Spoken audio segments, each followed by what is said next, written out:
അപ്പം നമ്മുടെ അടതാപ്പ് ഇനി ഇതിനെ ഒരു 5-6 കട്ട് ചെയ്തിട്ട് നമുക്കിനി അടുത്ത പ്രാവശ്യം നടാം. ഇങ്ങനെ നമ്മുടെ കാച്ചിലും കെട്ടി കണ്ടോ. അപ്പം നമ്മുടെ സഞ്ചിക്കകത്താണെങ്കിലും നമ്മുടെ ചാക്കിനകത്താണെങ്കിലും ഗ്രോ ബാഗിനകത്താണെന്നുണ്ടെങ്കിലും നമുക്ക് ആവശ്യത്തിനുള്ളതായ കാച്ചിൽ കിട്ടിയതുണ്ടോ. അപ്പോൾ നമ്മൾ ഗ്രോ ബാഗിനകത്ത് കാച്ചിൽ കൃഷി ചെയ്തിട്ടുണ്ടായിരുന്നു, ഗ്രോ ബാഗിനകത്തും ചാക്കിനകത്തും. അപ്പോൾ ഈ ഗ്രോ ബാഗിനകത്തുണ്ടല്ലോ നമ്മൾ അടതാപ്പായിരുന്നു നട്ടിരുന്നത്. ഈ അടതാപ്പ് താണ്ട് അതിൻ്റെ കാച്ചിലിൻ്റെ വള്ളിയാണ്. ഇതിങ്ങനെ പടർന്ന് ഈ നമ്മുടെ ബ്ലാത്തി മരത്തിലോട്ട് കയറി പോയിരിക്കുമായിരുന്നു.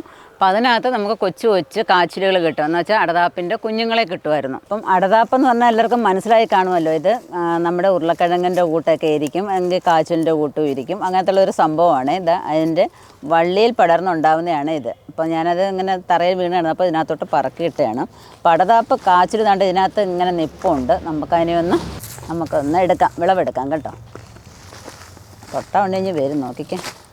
അത്രയും വലുതാവുമായിരുന്നു. ഇത്രയൊന്നും ഞാൻ പ്രതീക്ഷിച്ചില്ല, നോക്കിക്കേ. അപ്പം നമ്മുടെ അടതാപ്പ് ഇനി ഇതിനെ ഒരു 5-6 കട്ട് ചെയ്തിട്ട് നമുക്കിനി അടുത്ത പ്രാവശ്യം നടാം. അപ്പോൾ പിന്നെ ചാക്കിനകത്തും കാച്ചിലും ഇട്ടിട്ടുണ്ടായിരുന്നു, അതുകൂടെ നമുക്ക് നോക്കിയിട്ട് വരാമേ. കൊള്ളാം. ആദ്യമായിട്ടായിരുന്നു ഞാൻ അടതാപ്പ് നടുന്നത്. അപ്പോൾ ഒറ്റൊരു മൂട് മാത്രമേ ഞാൻ അടതാപ്പ് നട്ടിട്ടുണ്ടായിരുന്നുള്ളൂ. എങ്ങനെയാണ് അതൊന്നും നമുക്കറിയത്തില്ലായിരുന്നു. എന്തായാലും അത് നല്ല വിളവും കിട്ടി. അപ്പോൾ ഇനി എന്തായാലും അതിനെ ഒരു 3-4 ആക്കിയിട്ട് ഇനി അതിനെ കുഴിച്ചിടണം. അതിൻ്റെ ഷേപ്പൊക്കെ കണ്ടില്ലേ. നമ്മൾ ഒരു കാച്ചിലാണ്. കാച്ചിൽ ഇതേപോലെ ചാക്കിനകത്ത് ഇവിടെയൊക്കെ നട്ടിട്ടുണ്ടായിരുന്നു. ഇവിടെ ഇപ്പോൾ കരിയിലൊക്കെ കയറി കിടക്കുകയാണ്. ഉണക്കൊക്കെ ആണല്ലോ, ഇഷ്ടം പോലെ കരിയിലുണ്ട് കേട്ടോ. അപ്പോൾ അതിനകത്തുള്ള കാച്ചിലും കൂടെ നമുക്കൊന്ന് നോക്കാം. അതിൻ്റെ വള്ളിയും താണ്ട് ഇവിടെ ഒരു തേക്ക് നിന്നിട്ടുണ്ടായിരുന്നു. തേക്കിനകത്ത് പടർന്ന് കയറി അങ്ങ് മണ്ട വരെ പോകുമായിരുന്നു. അപ്പോൾ എപ്പോഴും നമ്മൾ കാച്ചിലൊക്കെ നടുമ്പം മരത്തിൻ്റെ മുകളിലോട്ടൊന്ന് കൊണ്ടുവന്ന് നടാന്നുണ്ടെങ്കിൽ നമുക്ക് നല്ല ആരോഗ്യമുള്ള കാച്ചിൽ വിളവെടുക്കാനായിട്ട് സാധിക്കും. ഇപ്പം നമുക്കിത് തട്ടിയിട്ട് നോക്കിയാലോ. ബാബേ, കാച്ചിലാണ്ട് മുകളിലോട്ട് ഇങ്ങനെ വന്ന് ഇരിപ്പുണ്ട് കേട്ടോ.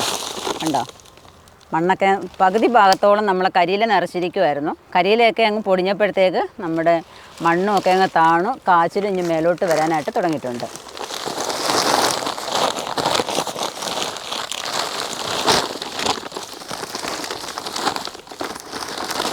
ഇങ്ങനെ നമ്മുടെ കാച്ചിലും കെട്ടി കണ്ടോ. അപ്പം നമ്മുടെ സഞ്ചിക്കകത്താണെങ്കിലും നമ്മുടെ ചാക്കിനകത്താണെങ്കിലും ഗ്രോ ബാഗിനകത്താണെന്നുണ്ടെങ്കിലും നമുക്ക് ആവശ്യത്തിനുള്ളതായ കാച്ചിൽ കിട്ടിയതുണ്ടോ. എല്ലാവരും ഇതേപോലെ കൃഷി ചെയ്യണം. ചാക്ക് മതി, പറമ്പില്ല, അല്ലെങ്കിൽ മണ്ണില്ല, തറയില്ല എന്നും പറഞ്ഞ് സങ്കടപ്പെടേണ്ട കാര്യമൊന്നുമില്ല. നല്ല അടിപൊളിയായിട്ടാണ്ട് ഒരു 1.5 കിലോയെങ്കിലും കാണും ഈ കാച്ചിൽ.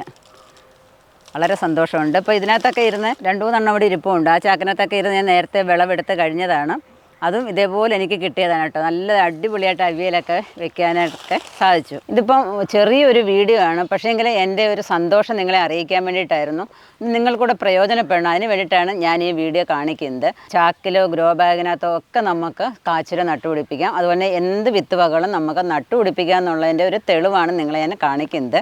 അപ്പം എല്ലാവരും മറ്റു നമ്മുടെ അയലത്തെ വീടുകളിൽ കൃഷി ചെയ്യുന്ന കണ്ടിട്ടോ അല്ലെങ്കിൽ അവർ പറമ്പിൽ കിടക്കുന്ന കണ്ടിട്ടോ നമ്മൾ കൊതിക്കാതെ നമുക്ക് ആവശ്യമുള്ളത് നമ്മൾ നടാനായിട്ട് ശ്രമിക്കുക. അപ്പോൾ അതുകൊണ്ട് ഇത്രയൊക്കെ നമുക്ക് കിട്ടിയ വളരെ സന്തോഷമല്ലേ. ഇതിപ്പോൾ ഒരാഴ്ചത്തേക്കുള്ള കാച്ചിലാണ് കിട്ടിയിരിക്കുന്നത്. ഇപ്പം നമ്മുടെ ബ്രൗണി എത്തിയിട്ടുണ്ട്, വഴക്കാളി.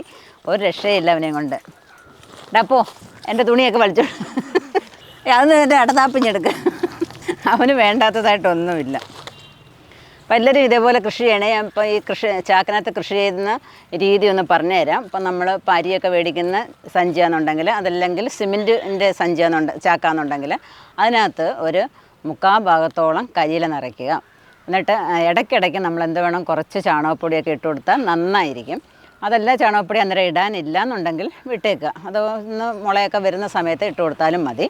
അപ്പം ഞാൻ ചെയ്തതെന്ന് പറഞ്ഞാൽ കുറച്ച് ഭാഗം കരിയില ഇട്ടിട്ട് കുറച്ച് ഭാഗം ചാണകപ്പൊടി ഇട്ടു, പിന്നെ കുറച്ച് ഭാഗം കൂടെ കരിയില ഇട്ടു, പിന്നെ മണ്ണിട്ടിട്ട് ആണ് നമ്മളിത് നട്ടത്. പിന്നെ നമ്മുടെ ജൈവ സ്ലറിയൊക്കെ കലക്കിയ സമയത്ത് കുറച്ചൊക്കെ ഞാൻ ഇടയ്ക്കൊക്കെ കൊണ്ടുവന്ന് ഒഴിച്ചു കൊടുക്കുമായിരുന്നു.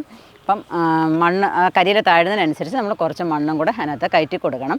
നമ്മൾ ചാക്കിലൊക്കെ ആക്കുമ്പോൾ ഒരു മരത്തിൻ്റെ മൂട്ടിലോട്ട് കൊണ്ടുവച്ച് കൊടുക്കുകയെന്നുണ്ടെങ്കിൽ ഇത് എത്രയും പടർന്ന് നമ്മുടെ മരത്തിലോട്ട് കയറുന്നു അത്രയും നല്ല കാച്ചിൽ നമുക്ക് വിളവെടുക്കാനായിട്ട് സാധിക്കും. അപ്പം നിങ്ങൾക്കും ഇതൊക്കെ കാണുമ്പോൾ കൃഷി ചെയ്യണമെന്നൊക്കെ ആഗ്രഹം കാണുമായിരിക്കും അല്ലേ. ഇപ്പം പച്ചക്കറി വിത്തുകൾ വിത്തുകൾ കിട്ടുന്നില്ല എന്നുണ്ടെങ്കിൽ, അതുപോലെ മറ്റ് വിത്ത് ഇനങ്ങളൊക്കെ കിട്ടുന്നില്ല എന്നുണ്ടെങ്കിൽ, കസ്തൂരി മഞ്ഞൾ ഇങ്ങനെയുള്ള കൂവ ഇതൊക്കെ കിട്ടുന്നില്ല എന്നുണ്ടെങ്കിൽ, ഗ്രോ ബാഗ് കിട്ടുന്നില്ല എന്നുണ്ടെങ്കിൽ, നമ്മുടെ വെബ്സൈറ്റായ minis-lifestyle.com ഒന്ന് വിസിറ്റ് ചെയ്യാന്നുണ്ടെങ്കിൽ നിങ്ങൾക്കതെല്ലാം ഈസി ആയിട്ട് വാങ്ങിക്കാവുന്നതാണ്. അപ്പോൾ ഈ വീഡിയോ നിങ്ങൾക്ക് ഇഷ്ടപ്പെട്ടു കാണുമെന്ന് വിചാരിക്കുന്നു. ഇഷ്ടപ്പെട്ടെന്നുണ്ടെങ്കിൽ ലൈക്ക് ചെയ്യാനും ഷെയർ ചെയ്യാനും, അതുപോലെ തന്നെ സബ്സ്ക്രൈബ് ചെയ്യാതെ കാണുന്നവരാണെന്നുണ്ടെങ്കിൽ ഒന്ന് സബ്സ്ക്രൈബ് ചെയ്തിട്ട് കാണാനായിട്ടും ശ്രമിക്കുക. അപ്പോൾ അടുത്ത വീഡിയോ കാണുന്നവരെ ഞാൻ മിനി. നന്ദി, നമസ്കാരം.